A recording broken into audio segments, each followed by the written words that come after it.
Here's the skull. I love the sharpness of its jaw. I got this cutter in a set at Michael's. I think it was last year. So I've got some liquefied icing. This is runnier than flood icing. And I'm painting a base coat on the cookie, just so that behind the eyes and inside the mouth and the nose there's some black peeking through. And I don't want to do a whole layer of black underneath my icing, so this technique that I developed allows you to have a very thin amount of icing, just enough to have the color, but not a lot of actual like sugar applied. Another option for this design would be to make chocolate cookies. I think that would be the easiest way to get the darkness behind the white skull. And there we go. I recommend that you let this dry, not just crust, so that when you pipe your outlines for your eyes and your mouth, the lines remain very sharp.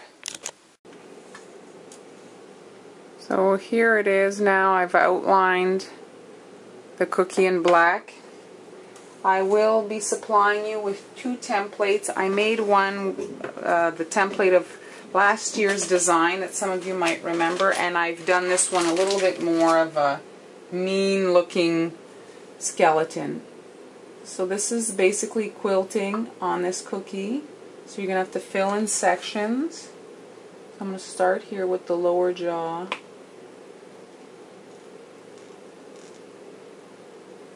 And just fill this up. Don't overfill.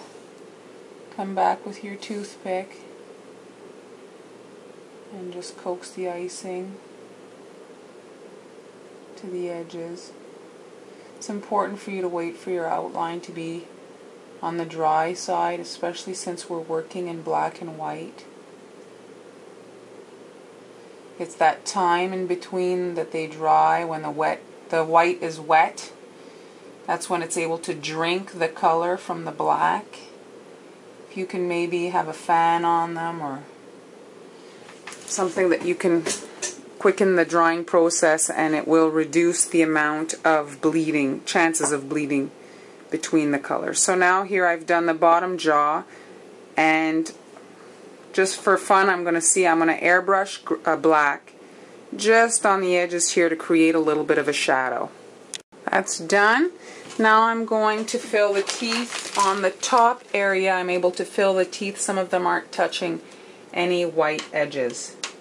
And so I'm going to be taking a smaller tip and have some runny brown icing ready. So I'm going to skip over.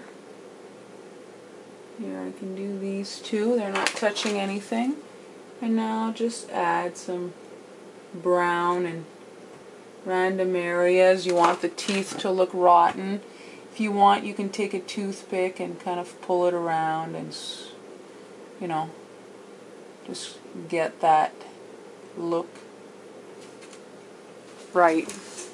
And so if you had a batch, obviously you'd be going through and you could wait for this to crust. So now we have to do the top of the head, the jaw, and then the teeth. So we have to set this aside. I'm going to shine the light on it to quicken my process since I'm only working on this one cookie. By doing the airbrush at this point, I don't have to worry about it getting on the teeth or getting on the upper skull. It's really best to airbrush the surface that you want and then apply the surface that you didn't want to have the airbrush on. You're always going to get some overspray. So this makes sure, especially working in white, that your white's going to be really bright and crisp. Our skull has crusted, and now I see inside the teeth, I don't know if you can see, I've got some of those darn craters. My white icing is not the problem, it's my brown icing, which is from a few days ago. But since I was just doing this video, I figured what's the big deal? And in the end, you know, I'm working on his teeth and they're supposed to be rotten, so the fact that there's a few craters in them won't matter. So I alternated spots to do my, I alternated, so these were dry, and so I did the 2 on each side, or the 3 on each side I should say. Just spread out your brown. And now the bottom I'll be able to come in and do, since they're not touching the top teeth. Just make sure you skip one. And again with the brown. I just didn't want to mix another batch. Kind of knew it was going to happen, but just to give you an idea of how to achieve this cookie. And there we go. Now again, I've got to let this crust so that then I could come in and fill this whole area of the cookie. I found that this light here pointed right at the cookie is making it crust faster, if you want to try that. So the teeth have all crusted. Now we're going to be able to fill in the rest of the head. And so pretty simple. It's not like this cookie is very elaborate. It's pretty straightforward. Basically 2 colors. I mean, of course there's a little bit of the rot there for the brown, and then there'll be color for the eyes, but pretty straightforward black and white cookie. So the last step here is flooding the cookie.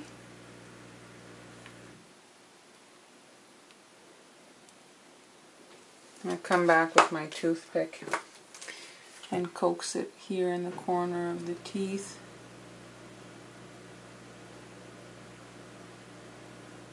There we go. And here along the edges. The fact that we're doing the black here in the background really adds to the depth of the design. Whoops. You see what I did there? I wasn't paying attention. And crisis averted. There we go. If you want to get even more gross when you bag these up, you could maybe add some gummy worms. That'd be funny. And the kids love gummy candy, so that'd be a nice little added touch to the goodie bag. And there we go, as easy as that. So we're going to wait again for this to crust, and then we'll be able to fill in the eyes. The last step of our skeleton is his eyes. This is where the magic happens. And so now we've waited for the white to crust. We're only doing one eye on the actual skeleton because obviously his other eye has been knocked out of the socket. So we create a little mound of icing. Then we insert our tip in there. You're going to need your toothpick, depending on the consistency of your icing, to get everything to kind of blend together. Create an eyeball. Now I'm coming back with some black to obviously do the center of his eye, and then a little reflection in the corner, and you can pull on the reflection to make it kind of tiered shaped. And again, watch out with your toothpick if you dip it in the black there, and then you put it in the green so that you don't get that drag mark in black. And there we go. You can see the eye is quite out of the head. And so on a separate cookie, the size at your discretion, obviously this is bigger than the first eye, but you know, this is obviously for children, and they're not going to care that the eye is not exactly the correct size. You still want it to be a decent sized cookie, right? And so there we go. The thicker icing will allow you to have more of a kind of a bulging eye as opposed to flat. There we go. Take the whole thing and bang it out. And use your toothpick to get out any kind of wrinkles that you don't want. I'm going to add a little dot in the eye, same as the other, to create a bit of a reflection. There we go.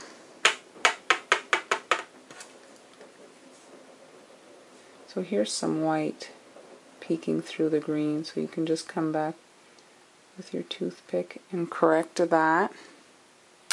Obviously I can't stack these two because they're still wet, but it gives you an idea of the finished product, and then when you bag them up together it's just kind of funny. And you, like I said, you could add some gummy worms to the little bag. I think that would add to the humor of the whole thing.